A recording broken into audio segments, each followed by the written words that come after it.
Habakkuk, chapter 1. The oracle that Habakkuk the prophet saw. O Lord, how long shall I cry for help, and you will not hear, or cry to you, violence, and you will not save? Why do you make me see iniquity, and why do you idly look at wrong? Destruction and violence are before me, strife and contention arise. So the law is paralyzed, and justice never goes forth. For the wicked surround the righteous, so justice goes forth perverted. Look among the nations and see, wonder and be astounded, for I am doing a work in your days that you would not believe if told.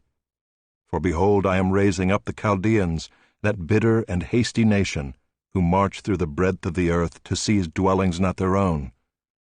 They are dreaded and fearsome, their justice and dignity go forth from themselves. Their horses are swifter than leopards, more fierce than the evening wolves. Their horsemen press proudly on. Their horsemen come from afar, they fly like an eagle swift to devour. They all come for violence, all their faces forward. They gather captives like sand. At kings they scoff, and at rulers they laugh. They laugh at every fortress, for they pile up earth and take it. Then they sweep by like the wind and go on, guilty men, whose own might is their God. Are you not from everlasting, O Lord my God, my Holy One? We shall not die. O Lord, you have ordained them as a judgment, and you, O Rock, have established them for reproof.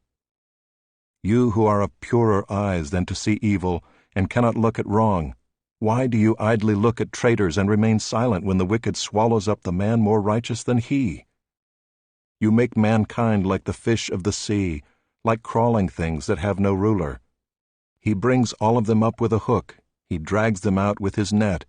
He gathers them in his dragnet, so he rejoices and is glad. Therefore he sacrifices to his net and makes offerings to his dragnet, for by them he lives in luxury and his food is rich. Is he then to keep on emptying his net and mercilessly killing nations forever?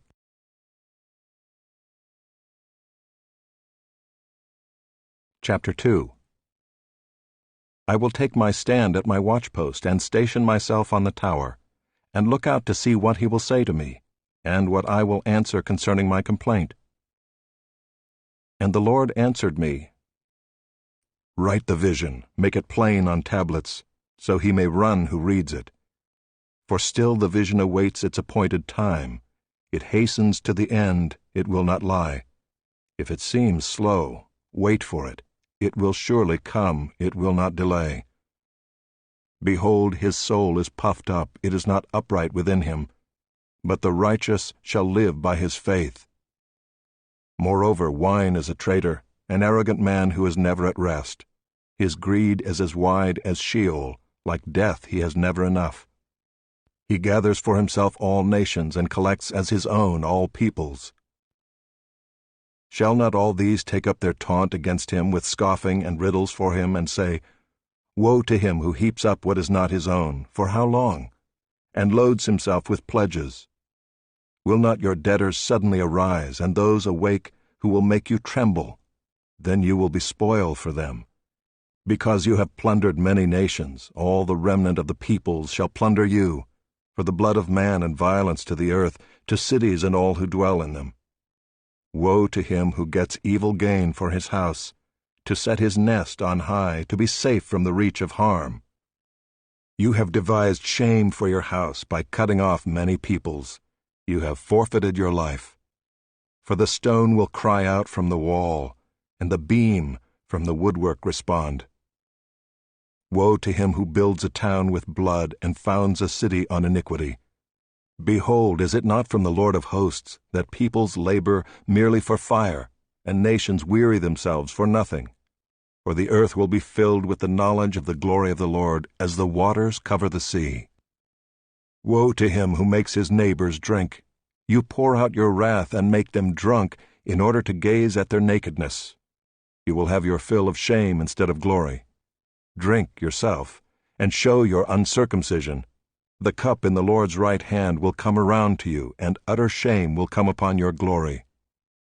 The violence done to Lebanon will overwhelm you, as will the destruction of the beasts that terrified them, for the blood of man and violence to the earth, to cities and all who dwell in them.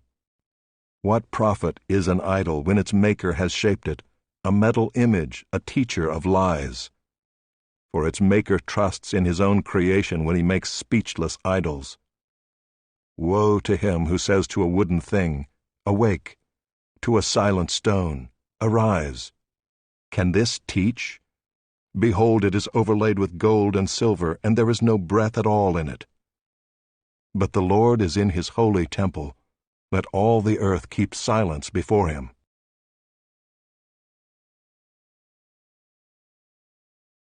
Chapter 3. A prayer of Habakkuk the prophet, according to Shigionoth. O Lord, I have heard the report of you, and your work, O Lord, do I fear. In the midst of the years revive it, in the midst of the years make it known. In wrath remember mercy. God came from Teman, and the Holy One from Mount Paran.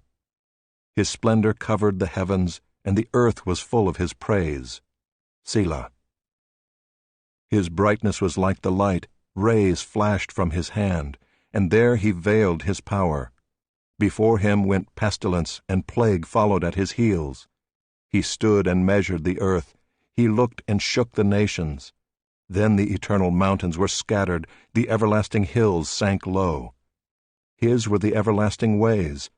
I saw the tents of Cushan in affliction. The curtains of the land of Midian did tremble. Was your wrath against the rivers, O Lord? Was your anger against the rivers, or your indignation against the sea, when you rode on your horses, on your chariot of salvation? You stripped the sheath from your bow, calling for many arrows. Selah. You split the earth with rivers. The mountains saw you and writhed. The raging waters swept on. The deep gave forth its voice. It lifted its hands on high. The sun and moon stood still in their place, at the light of your arrows as they sped, at the flash of your glittering spear. You marched through the earth in fury. You threshed the nations in anger. You went out for the salvation of your people, for the salvation of your anointed. You crushed the head of the house of the wicked, laying him bare from thigh to neck. Selah. You pierced with his own arrows the heads of his warriors, who came like a whirlwind to scatter me, rejoicing as if to devour the poor in secret. You trampled the sea with your horses, the surging of mighty waters. I hear, and my body trembles, my lips quiver at the sound. Rottenness enters into my bones, my legs tremble beneath me. Yet I will quietly wait for the day of trouble to come upon people who invade us. Though the fig tree should not blossom, nor fruit be on the vines, the produce of the olive fail, and the fields yield no food, the flock be cut off from the fold, and there be no herd in the stalls, yet I will rejoice in the Lord. I will take joy in the God of my salvation. God, the Lord, is my strength. He makes my feet like the deer's. He makes me tread on my high places. To the choirmaster with stringed instruments.